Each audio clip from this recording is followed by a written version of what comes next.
Matt Canavan, I'd had to keep you over as the carryover champ. You know, got to love the other blokes, but push them all out of the way because I need to get your response here, right? Media Watch does not like that you have the technology to be able to broadcast from wherever and put anything in the background. So much so that they dedicated minutes and minutes to your good self and your rogue media operation. Here's part of the judgment delivered by the oh-so-independent umpire. The media like him, of course, because Canavan provides instant controversy. Even if you didn't catch what Canavan said, his message was clearly visible on screen for all to see. When you have your very own home studio, you can dress the set however you like. Yep, Canavan TV is always on message. His own pro-coal message. And apparently there is a huge failure from broadcasters such as myself because they don't use this disclaimer like they do when you pop up on Channel 2.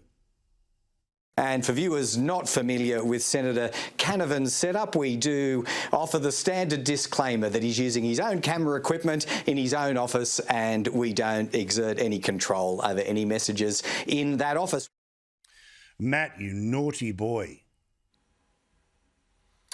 Well, Paul, that was some of the funniest TV I've seen in ages, and I would like to thank the ABC for their promotion of me. I could spend the next 30 minutes, I think, analysing the the way I triggered the ABC here on multiple levels, but I particularly love the bit where they had a go at me, as you said, for having my own home studio, which should say I did use my tools to build, but I built my own home studio. This is from the organisation that's $1 billion of taxpayers' dollars a year. And how dare somebody be able to broadcast themselves as an individual in what their words were, I'm a straight talking politician. Again, how dare I talk straight and have a clear message to voters. It's just a terrible, terrible thing where on the ABC, of course, they like a lot more nuance and a lot of vague statements about where you go from. And then finally, Paul, I know I won't have the next half an hour, but I love the bit, you didn't play it, but I think some producer at the Media Watch must have come running in one day and think, we've got him. He's had different percentages for the amount of coal power produced in Australia on different days, because they ran a clip of 70%, 60% or 56, I think, percent coal power.